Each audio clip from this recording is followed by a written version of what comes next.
So this is I've given 2 day workshop, and I gave a talk this morning, and so this is I think I'm into my 17th or 18th hour of talks. But after this, I control my own schedule, so I can just show up wherever I like, whenever I like.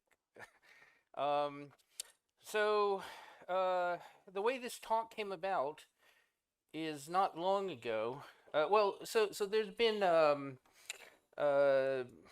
I'd say primarily the U.S. government, but also other governments, probably the Five Eyes. If you we know who that includes. We having trouble with the audio? It's good. Australia, the UK, or US, all part of the Five Eyes, and so all these governments started uh, having sort of memory safe language initiatives, and sort of raising concerns about C and C++ as being memory unsafe languages. I kind of touched on that in my talk last year, now that I come to think of it. So Herb Sutter got invited to speak to this panel. It's in what's called the Enduring Security Framework, and they have a memory safe languages panel. And what this group is getting ready to do is shit on C and C++ some more. Herb gave them a talk, and he suggested that I give them a talk. So they reached out to me. I started developing a talk, but as I was talking to them, I sort of came to the conclusion that um, you know me trying to tell them things and then have that work their way through their brains to their hands to change the document was going to be difficult, because they had very sort of set opinions already. So I actually just suggested that I join the group, and for some reason they invited me. And now I'm just changing the document directly, and it seems to be working so far. So we'll see how that goes. So this is the talk I gave them, and it's not, so uh yeah, I probably do have a little bit of a bias. I mean, I'm convener of the C Standards Committee. I sort of feel that part of my job is to, sort of defend the faith. um, I don't dislike Rust, and Woven has an interest in Rust. So really, what I'm trying to do, and I'm trying to get this panel to do, is just be kind of fair about it. But Yeah, so this talk is a little bit more, on the direction of why, why C isn't as bad as they're saying it is. So a lot of this talk I defend C, but I don't want to say anything wrong, but I'm not a Rust expert. I read the Rust book. I've looked for, sort of reviewed code for Rust defects, but I've never written any, actual deployed Rust code. So I'm not really even a beginner at Rust. So if I say something wrong, or you want to step into the role of defender of Rust, please go ahead. Actually, don't even wait till the end. Just bring those points up as we go along. Okay, so that was a pretty long intro. Um, I'm going to start with just sort of some definitions, because one of the things I saw when I joined this group was that they were using terms very inconsistently, and introducing some weird words. Like they created a concept of high-level MSLs versus low-level MSLs. The difference in their minds being whether or not the language is garbage collection. So I think they were, yeah. So a problem they have is that they're trying to say, C and C++ shouldn't exist on this planet, right? And all new code should be developed in memory safe languages, and all existing code should be ported to memory safe languages. And so part of that problem is it could be interpreted, so they have a list of memory safe languages, and the short list is Rust, Java, C Sharp, Python, right? And so you could interpret that statement as all C code should be ported to Java, right? And that's not actually what they mean, right? They mean all C code should be ported to Rust, but they can't quite say that because they're trying to, use this term memory safe languages. So they invented this idea of low-level memory safe languages, which basically was a set that only included Rust, that didn't do garbage collection, and then Java and C# and these other languages which did. So anyway, people use this word safety a lot. It's got different kinds of meanings. At sort of a low level, there's type safety. Type safety is that, objects can't take on values outside of the type of the object, and also the idea of, there's a word that begins with a P. I'm going to say continuation. The idea that, the processing of objects of this type continue and don't sort of get stuck.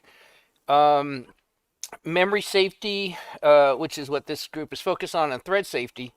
So these are all kinds of safety, and this definition of safety means something different than, say, what functional safety means. So software security, I've defined, I've written books on software security, so I've created my own definitions. For purposes here, I just lifted the definitions from the IEEE Computer Society, because it's always a little more legit if it's stolen then so here, software security refers to the degree to which software products protect information and system resources, providing access only to authorized users as intended. It encompasses things like threat modeling, secure coding, secure testing, vulnerability management applied through the software development lifecycle. The goal is to prevent, detect, recover from attacks, unintended weaknesses that could compromise CIA, confidentiality, integrity, and availability of software systems and data. Software security seeks to build in protections proactively rather than react to threats. So I'm very happy with all that definition. It's quite usable.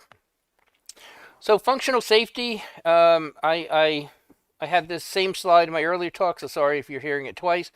But it's not, it's not the sort of definition of safety that I understood before working in the automotive industry. I used to think of safety and security as being much kind of closer to each other. But in functional safety, it's actually a systematic process used to ensure that failures don't occur. And so you have the idea, of faults, and you have the idea of errors, and those are tolerated and really, planned for. But the key is to to not have a system fail because of an error, right? So if you have a braking system on a vehicle, if an error occurs, you still want that component to function. You don't want it to fail, right? So the car still needs to brake in some manner, and maybe it's not the full functionality, right? Maybe it's maybe it just goes full brake, right? But you bring the vehicle to a stop somehow, right? Because otherwise, if that system were to fail, that could be catastrophic for loss of life or loss of property. So if you put these things together, and I know that not everyone would create this diagram like this, but security depends upon type safety, memory safety, and thread safety, right? So it's not all you need to be secure, but you can't have security without these things. And the reason is, say you have undefined behavior in your code, right? That means the code can do anything. And how can you build an assurance case about code that can do anything, right? You can't. So just to begin the process, you have to be able to say what the code does, right? To begin the process of analyzing it. So security depends upon these things, and then of course adds other things.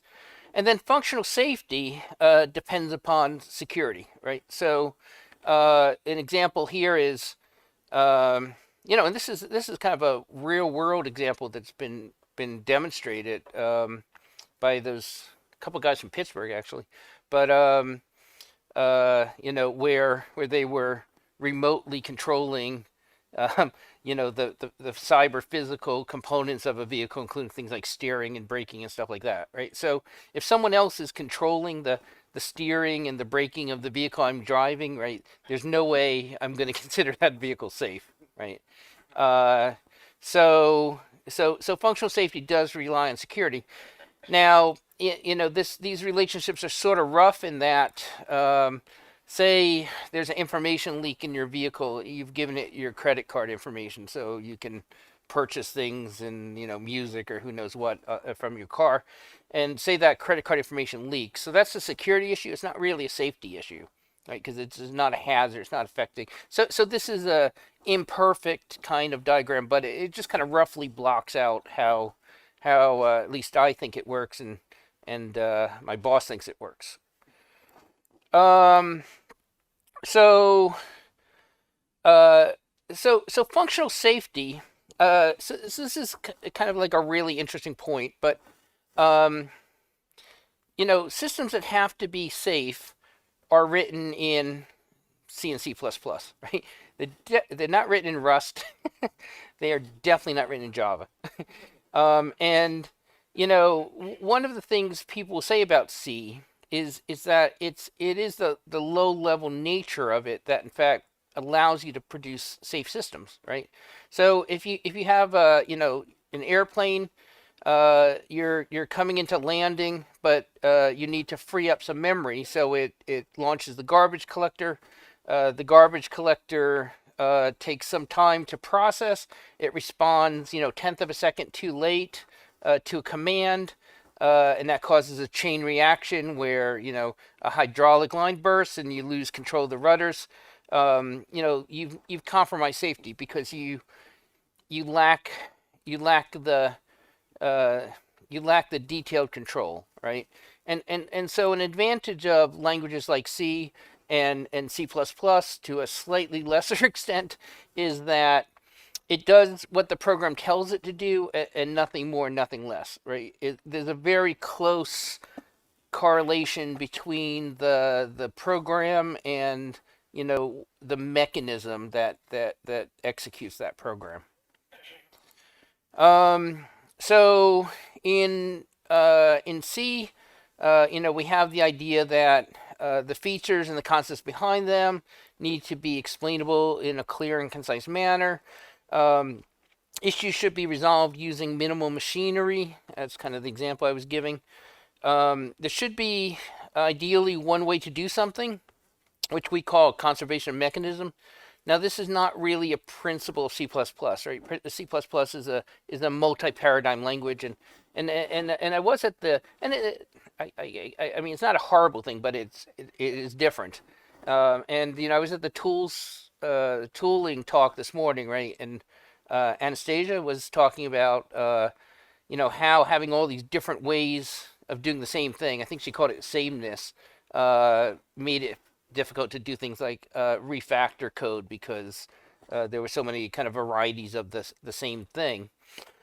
So the simplicity of C enables programmers and tools to reason about the code, allow for diverse implementations, keep compilation time short, and achieve other properties like the safety and security. Along these lines, that you know what you're doing, right? You write some code and you know what's going to happen. You don't become surprised quite as much. So for C23, we retooled the charter, and one of the new one of the things we have in the C20 or the C charter now is to enable secure programming, and we have the following kind of bullet points. Programmers must be able to check their work. While not guaranteeing program correctness, properties such as portability, unambiguity, memory safety, type safety, thread safety are a prerequisite to reasoning about security and reliability. So that matches what I was just saying is the truth. I mean, so we've put that in the charter, and doesn't mean we will follow the charter, but we put it in the charter. So when the way this works is when something's in the charter that backs your argument, you refer to it, and when something's in the charter that you know uh, goes against your argument, you sort of say, yeah, that's not relevant. You discard it lightly. Um, also we say software interfaces should be analyzable and verifiable, and programmers must be able to write concise, understandable, and readable code. This sort of keep it simple principle. So I guess I'll ask the audience here. Does Rust have a charter? Does Rust say anything about enabling secure programming by design? Secure by design. Um, so the next element in the C charter, and again, I've just kind of cut and paste these bullet points from the charter. C is frequently used in the development of safety critical systems. Functional safety, again, is the systematic process used to analyze a default, does not prevent a program from performing its required function. That's the same definition I shared with you earlier. An analyzable subset of the language is used to create a safety argument, and that this subset should be enlarged, and that unbounded, undefined behaviors that represent a single point of failure should be eliminated, right? Because again, if you have UB in your code, you can't build an assurance case about it, and that precludes safety and security.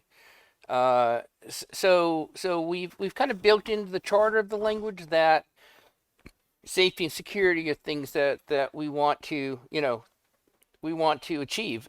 So these are ideals, and we all know we can fall short of our ideals, but if you don't have ideals, then you're certainly not going to achieve any. So when it comes to memory safety, again, this is discussed as something that's lacking from C and C++.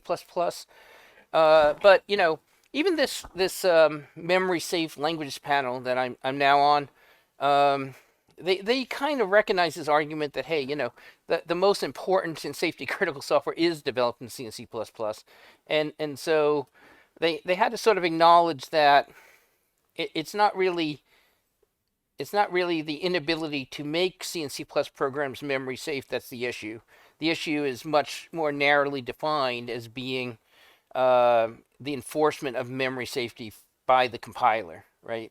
So basically their argument is, if you have to achieve memory safety by using tools after the code compiles, that's not as good, right? Because now you have to count on developers to be a little more disciplined and use these tools and so forth. So it's a very narrow argument, and based on that narrow argument, the conclusion is, C and C++ has to be exercised from the earth, and all code going forward has to be done in Rust. So to me, that's weak, but I'll continue because there's more to the argument than that. So there are kind of academic definitions about memory safety, but I have a picture here which you can probably make out the title and the authors, and be able to Google this paper. But it's a paper which defines, instead of defining what memory safe programs lack, it sort of tries to characterize memory safety as what sort of properties it provides. And that's how they teach you to write definitions, right? They tell you to write definitions in a positive sense, right? What is this thing? You don't, instead of trying to specify all the things it's not by exclusion, the negative space becomes the definition.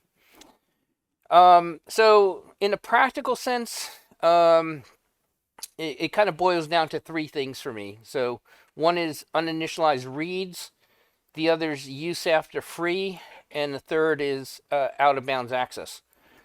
So if you can eliminate these things in C++, you basically achieve memory safety. I mean, does anyone think of something I'm missing there? Yeah.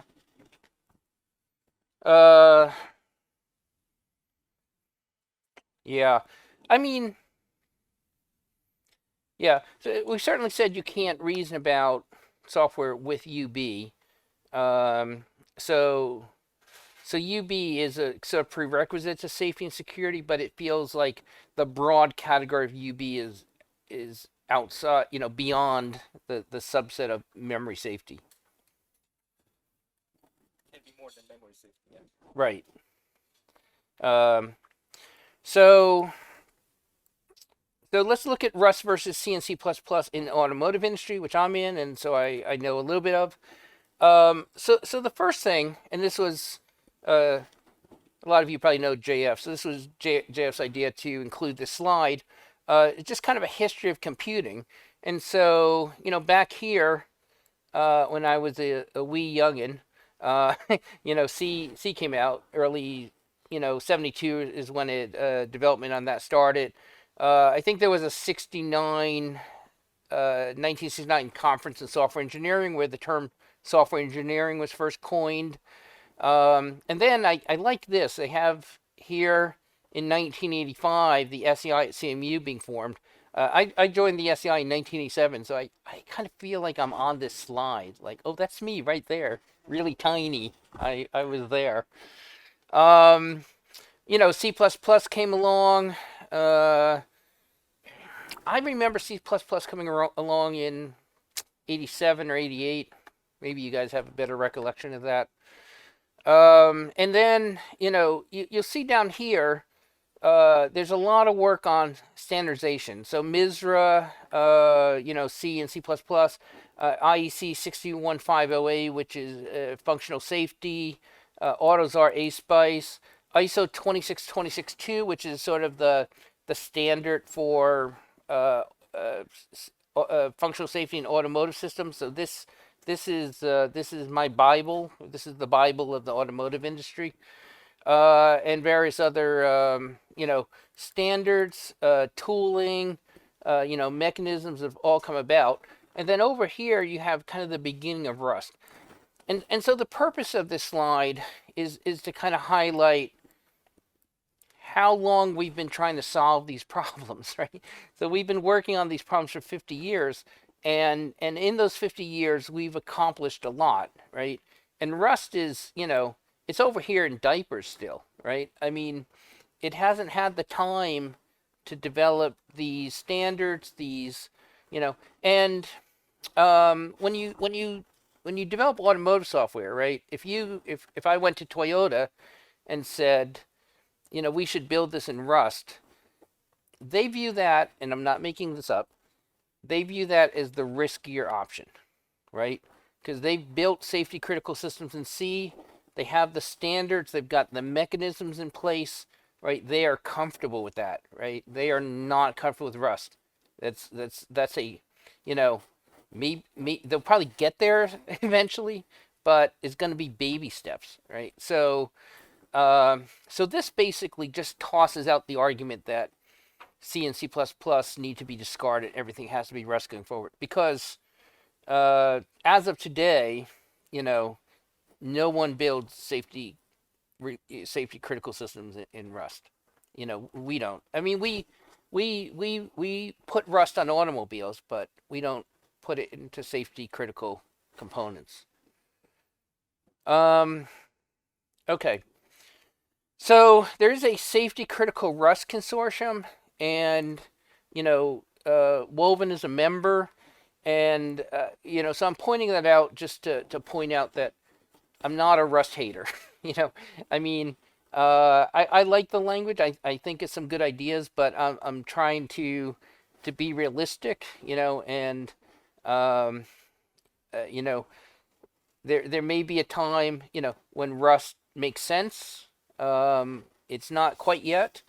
And the idea that C and C++ are going to go away somehow is ridiculous, right?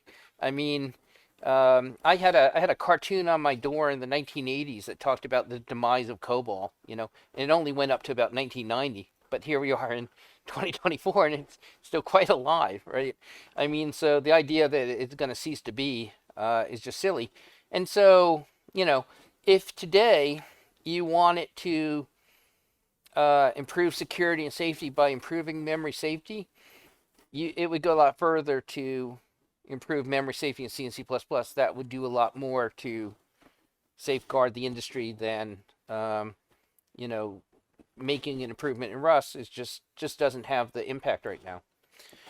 So so good start. There's this organization called Ferrocene, and they've released a open source qualified Rust compiler tool chain for safety and mission critical.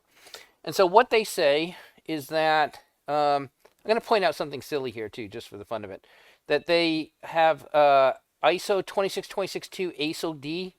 And so this is again the standard for functional safety in road vehicles. This is our Bible in automotive.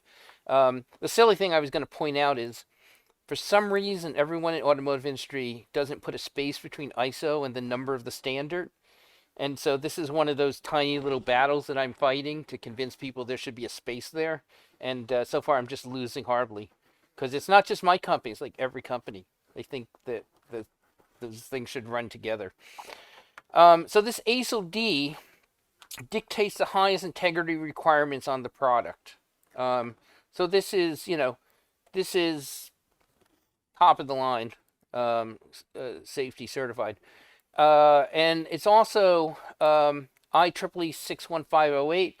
This is the base functional safety standard. This is applicable to all industries. So ISO 26262 is sort of a specialization of IEC 61508 for the automotive industry.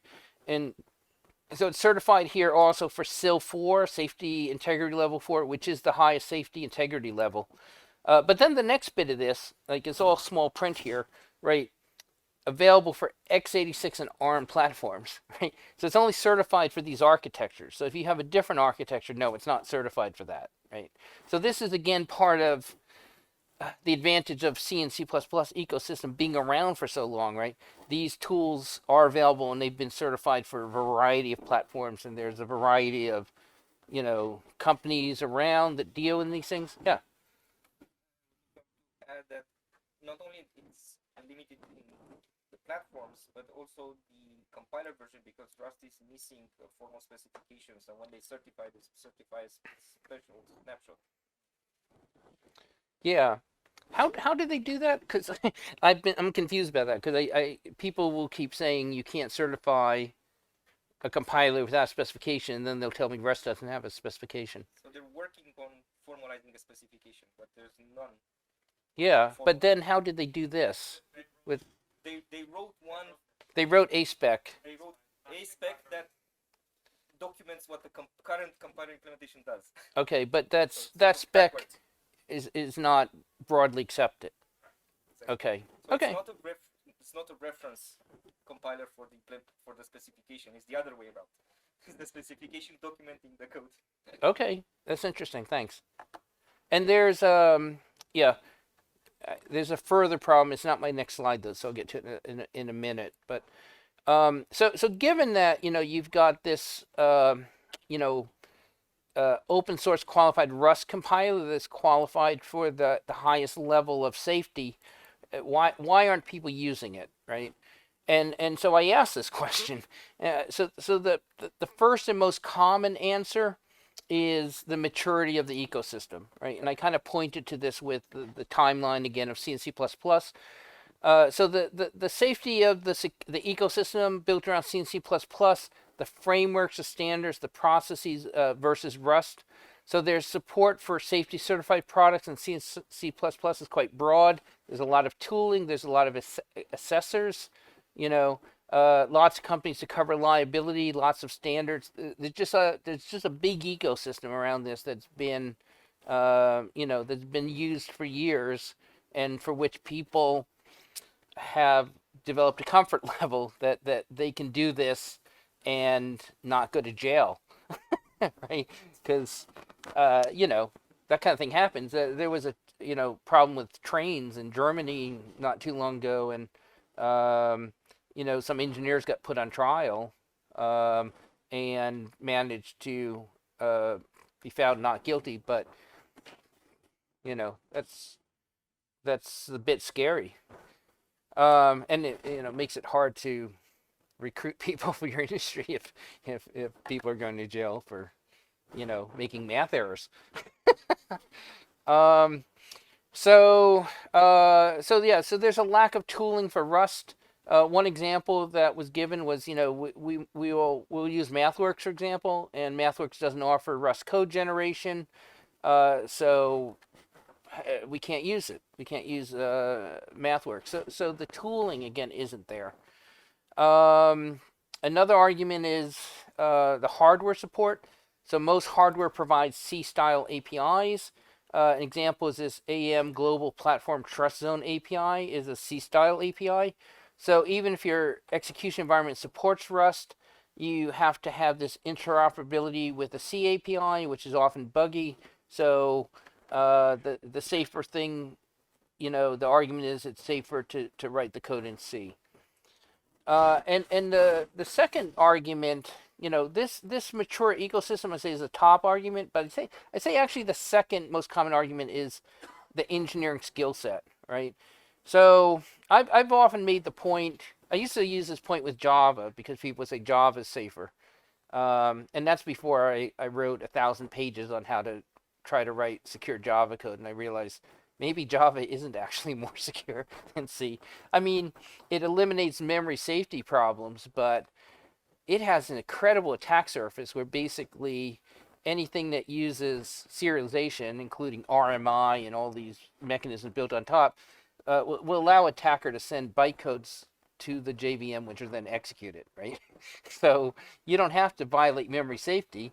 You just give it the program you want to run, and it runs it for you. It's so much easier. Yeah. One little comment to the hardware support is that why not just do it in C? And like, I think the Rust philosophy has never been about replacing C entirely. It's more of the limiting the amounts where you interrupt with C so that the application that builds on top can, benefit from all of the protection that the compiler gives you, so that you minimize the surface where you have to operate in what they call unsafe code, where you interrupt through a C like foreign function interface. Yeah. So, two comments. So the first is that is probably the Rust philosophy. This memory safe languages group really has gone further, right? They just think C and C++ need to be eliminated completely. But here the argument is, above the hardware there's a C API, right? And if you're gonna have to write the code to interface with that, and if you write it in Rust, now you've got this problem of going from Rust to C. And so instead of using Rust, because you're on top of a C API, why not just write C? So it's C all the way, and you don't have that boundary, right? So one of the things I've done is I've written JNI code, right? Java Native Interface, and that is tricky, right? I mean, the starter is C has unsigned types and Java does not, right? So you have a 32-bit unsigned int. Okay, so you make it a 64-bit signed int in Java. Now you have a 64-bit unsigned int in C.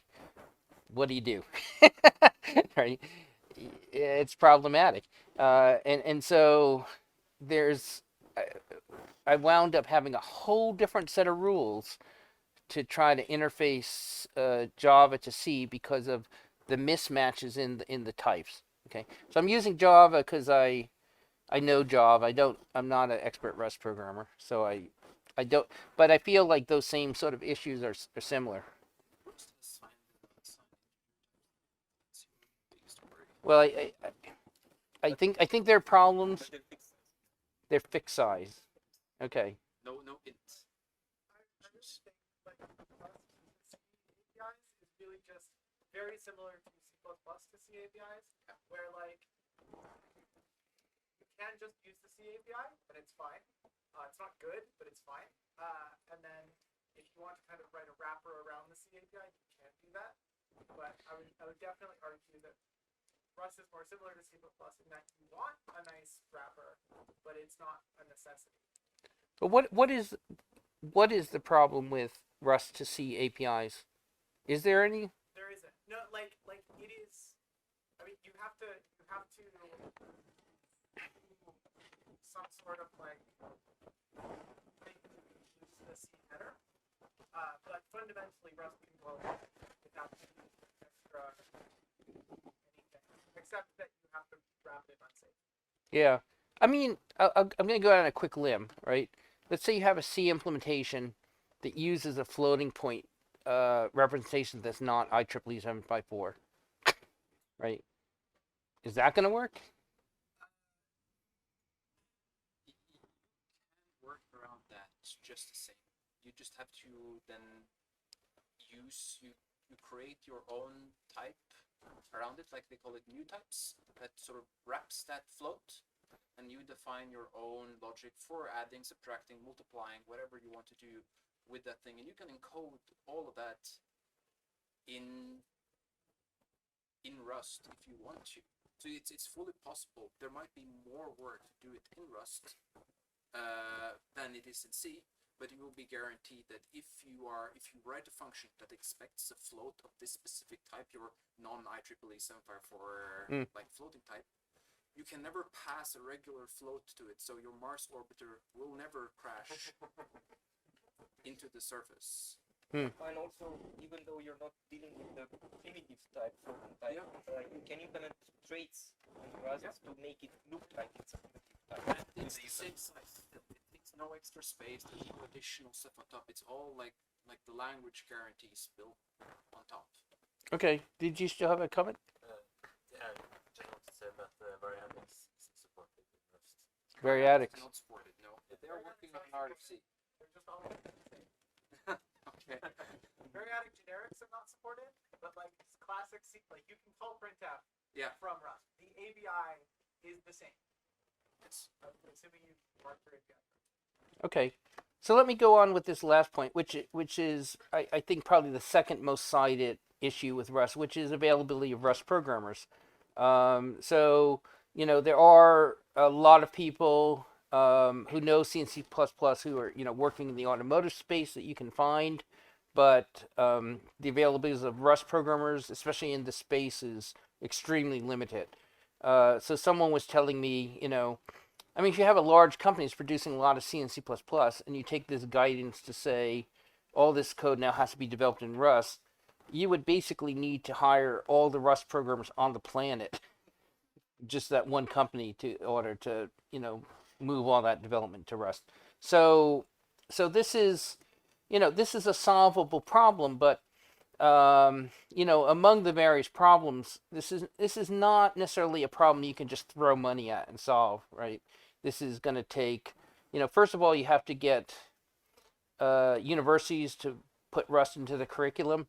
I was at Carnegie Mellon University for 23 years, and it is really hard to change the curriculum. That's like the most, kind of sacred. I don't know what the word is, but sticky. Sticky is a good word. Yeah, there's a bunch of people with tenure who control that, and they don't give a shit about your opinions. You could be the dean of the school, they still don't give a shit about your opinions. They've got tenure. So those are the people who have to be convinced, and often the only way they get convinced is that they die and someone else takes their place. So yeah. So it's a tough problem, and once the curriculum's in place, now you still need students to get through the program, and then 4 years later, right, when they get through the program, they're still entry level programmers, right? So you need them to develop expertise.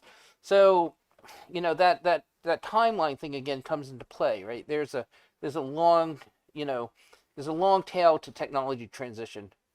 It's not overnight. It's not let's disregard C and C++ today and move forward with only Rust for everything. The other problem with the training is it's hard to even solve by throwing money at it. Okay, so again, looking at the choice between Rust and C and C++, in these industries, C and C++ are currently considered the safe choice. If you're building aircraft, you're building there's a word for this, flight related software. It might even be called flight adjacent software, right? There's a lot of regulations, and basically those regulations say you need to implement this in C and C++, right? So here you've got kind of one area of the government which is contradicting other areas of the government. So there's just huge areas of code which it's just not really a viable choice to move to Rust yet. Qualifying tools takes a long time. It's a lot of work and investment. It is super annoying. You know, if I write a tool, say I've got a 10,000 lines of C++ code, it's got four character indentation. I want to change it to 2 character indentations. I write a tool to change all that code. Okay, I've changed the source code with this tool. I have to have that tool safety certified, right? Because we have to prove that we didn't damage the code, we didn't break the code in doing this transformation, right? And so when you get faced like a situation like that, frequently you'll do the change by hand because then there's no tool that has to go through a certification process, which could take a year, you know. So it leads to some sort of, you know, nonsensical behavior perhaps, but you know, people achieve this safety by, you know, stringently working within a process, right? So you have to do these things. So this Ferrocene compiler is a good first step, but standard library, popular craze, new compiler versions, as we were talking about, are separate matters and require more qualification work and analysis. It really, really, really does not make sense to rewrite critical infrastructure, critical sections of code that have already been battle tested in production. But for new features, you know, Rust might eventually be the right choice. The other thing I'll say is, you know, I'm you know, really old, which you can just tell. But there have not been many occasions in my career where management has said, oh yeah, let's spend some millions of dollars to change this code from this language or this environment to that one without improving the features, right? They do not like to invest money in that way, right? It's like, yeah, we're gonna lose 3 years and millions of dollars, and we've got nothing new to sell to our clients, right? That's a tough case to make, and I can't think of many times it's been made. I've even seen a lot of systems like that become kind of Frankenstein systems, like they were written in Fortran, and then C came along and they rewrote some of it in C, and then C++ came along, and so now some of it's in C++, except that old C++ has its own string types, right? And then you got the STL, so now you've got basic string, and then, you know, now it's going to be partially in Rust, right? So now you've got 9 languages, over 1 million lines of code, and you know, it's not good. So again, the point that government regulations for safety effectively mandate C and C++, just because, you know, at this time is the well-trodden path. But you know, there are investments that can be made. These are some problems that could be solved by just money. Okay, so C language security. Herb had, you know, he had put up the list of the CWE top 25 vulnerabilities. Now, I've participated in coming up with the top 25 CWEs in the past, and the way that is determined is by who can yell the loudest in the meeting, right? So it's really a question of, you know, right? The bossy person who screams and yells and forces his will upon other people. So there's no scientific basis for the top 25 CWEs. And, you know, you always have to ask yourself about 26, right? Like by how much did that miss the cutoff, right? So, you know, we you know, when I was in the security industry, we tolerate that because it's a good marketing tool is really what it turns out to be. So really classification.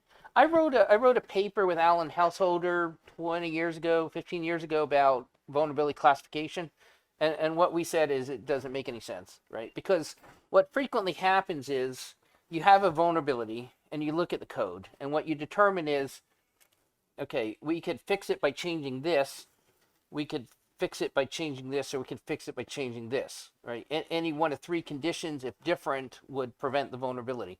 And so, depending on which thing you focus in on, right, that would be the classification of the vulnerability, right? I mean, very simple example is you have unsigned integer wraparound that allocates too little memory, then you have a out of bounds error, right? So what type of vulnerability is that? Integer wraparound or buffer overflow, right? It's both. So classifications are poorly done, right? So whenever you talk about classes of vulnerabilities, the data that you have is not great data, you know. So that's just something to think about. But MITRE classifies their vulnerabilities by type, and what you'll see is, especially if we kind of key in on the newer data, right, 2024 data, the biggest type here is cross-site scripting, right? So what you actually have here is a lot of like cross-site scripting, CSRF, XXE, SSRF, Open Redirect. These are all web only. A lot of these are like directory traversal and SQL injection are probably more web-based than not web-based, but you might have those in other type of systems as well. So the type of vulnerabilities vary based on the type of applications, and this group, this memory safe languages group, they're concerned about critical infrastructure, right? And so I don't exactly know what critical infrastructure is. I feel like during COVID, if people attacked Amazon and took it down, Bezos would call the White House and goddamn Amazon would be critical infrastructure. you know, so uh, so it's a little hard to tell. Like, are there web-based systems that are considered critical infrastructure? Probably, there probably are. I mean, there's probably websites the government gets information out to the populace in, and they'll consider that. So what vulnerabilities are we concerned about? If we're trying to drive down the overall vulnerabilities. But if you just look here at, say, memory corruption, right? In 2024, this was 1881, and that's out of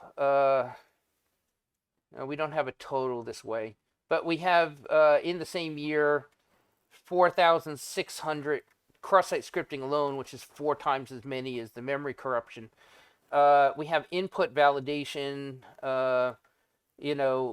so the point here being, let's say you eliminated all memory safety problems in your code, right? That doesn't make your code secure, okay? So this extreme cost of rewriting all C and C++ code in Rust doesn't get you secure code, right? It addresses memory safety and maybe some other things, right? It doesn't address input validation, right? I don't know of a programming languages that solve input validation. And on some level, all security vulnerabilities are input validation problems. Cross-site scripting definitely is. It doesn't solve, integer problems. It doesn't solve, probably, I don't know what the numbers are. Memory corruption, maybe if you restrict yourself to C and C++ programs, memory corruption might be 25 or 30% of the vulnerabilities. So you have to consider like a broader picture, right? For this cost, you're not getting security. You're improving security by some amount. Okay, so you look again at the 3 things I listed as memory safety type issues. How are we doing on time? When do I have to end? 10 minutes. Okay, wow. I didn't have a lot of slides, and then when you don't have a lot of slides, you like take longer on all of them, and then all of a sudden you realize, oh shit, I'm not going to finish in time. So there are class of vulnerabilities that we can address pervasively. GCC and Clang have this trivial auto var init to a pattern, and Microsoft Visual Studio has the RTC1, which eliminates 10% of vulnerabilities by removing attacker read write or stack values. Right. So this is an easy solution to memory initialization, but it doesn't meet the narrow Rust criteria of compiler enforced, right? Because the programmer has to go through the extreme step of specifying an option to the compiler. But they also have the ability not to specify the option, right? And I'll make a side point here, but I feel to a large extent people are comparing Rust from 2024 with C and C++ from the 80s. You know, it's not like a fair comparison. They're not comparing against 2024 C++. So toolchain support this. Herb told me the C++26 will support this. Other class of memory safety are difficult but not insurmountable, and you know, people are becoming more sensitive to these problems, more willing to respond. C and C++ can be secured through tooling in which these ecosystems excel. You know, one of the main reasons I went to the plenary today was because there was an argument being made to the opposite, right? That C and C or C++ tooling is inadequate. Somehow I feel like this is a Schrodinger's cat thing, and you know, C++ tooling both excels and is inadequate. I think both those things are true at the same time. So safety critical systems developed in C. So we do build safety critical systems on par with MSLs, and I can almost say, you know, better than MSLs. You know, we have the MISRA and CERT coding standards.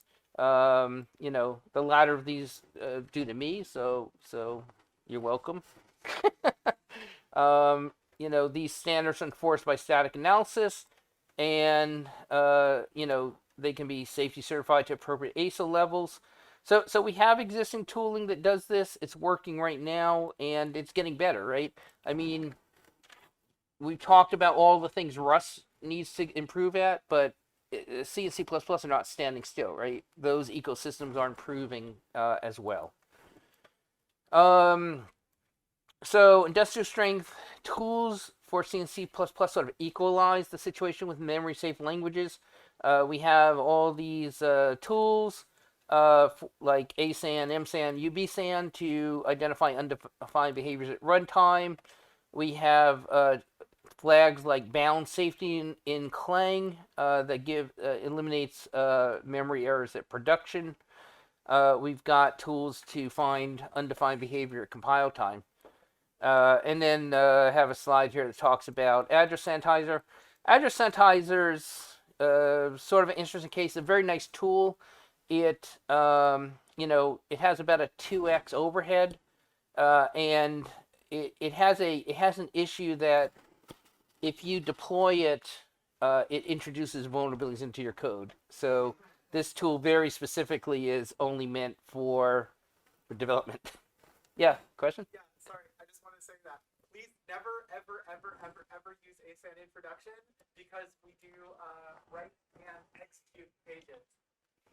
You never want to have write execute pages in production. So don't use sanitized address in production. Thank you. You're welcome.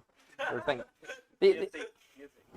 Yeah, like another kind of dumb thing I saw. I did an audit of Zcash, which was based on Bitcoin.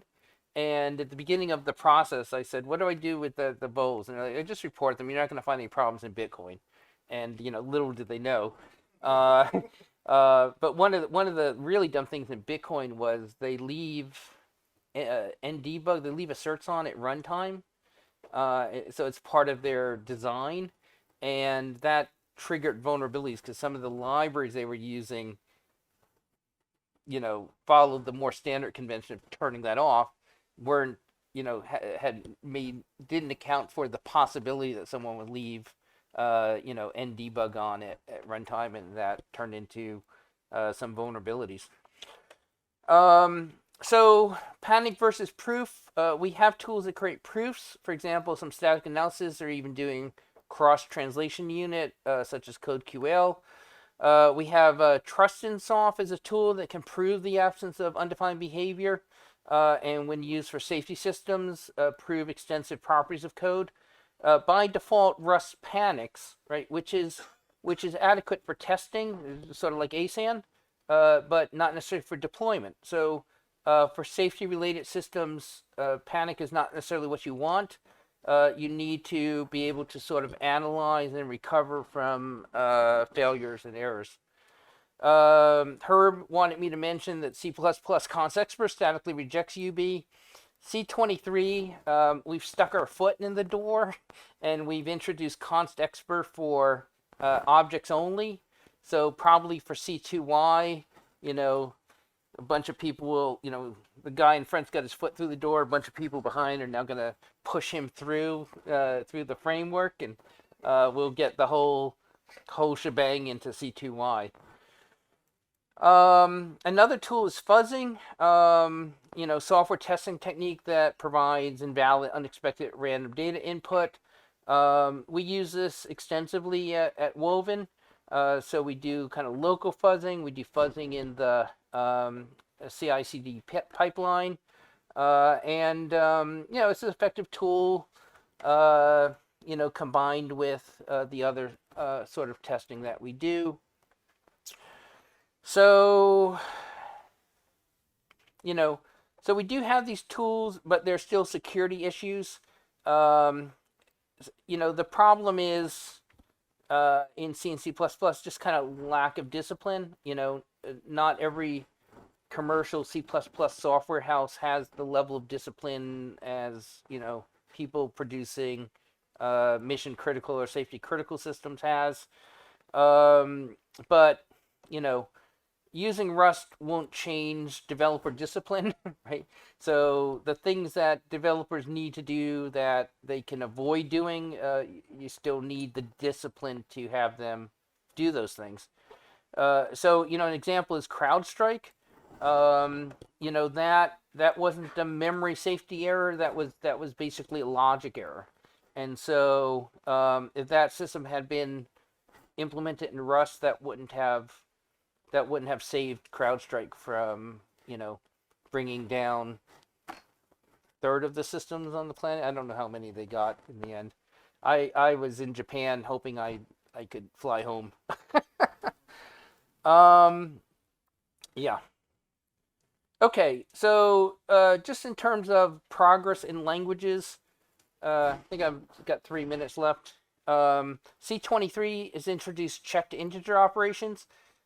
These are very nice. It's very low level, built on top of sort of built-in mechanisms in GCC and Clang and other languages, where you calculate a result using infinite precision integers, and then return a Boolean to indicate whether the result you have is the same as the mathematical result or not. So you can determine if you want to use that value. It's used for addition, subtraction, multiplication. It's not available for division, remainder, those type of operations. And we introduced some other things for security. I kind of simplified them. So this is this was my summary quote for this MSL panel, which I thought really summed up to me the flaw in what they were doing, which is, so this is from James Fenimore Cooper, who said, "The affairs of life embrace a multitude of interests, and he who reasons in any one of them without consulting the rest is a visionary unsuited to control the business of the world." So yes, I did tell them this. And what I'm getting at here is, they're basically saying, hey, we have memory safe languages that enforce memory safety at compile time instead of requiring tools, but we're only addressing this one narrow area of problems. We're not considering all the other issues, other vulnerability classes. We're not considering, you know, how you build safety critical systems. And based on this one narrow thing we're looking at, we've reached this broad sweeping conclusion that C and C++ have to not exist anymore, and all code going forward has to be written in Rust. And that's basically a ludicrous conclusion, which rightly deserves to be ridiculed. And so, you know, I think this panel can produce, you know, some publications that are, you know, that are fair and honest and don't omit things, right? And I'm all in favor of that, but we'll see what happens going forward. Okay, I've got -1 minute for questions, right? Okay, thank you, everyone.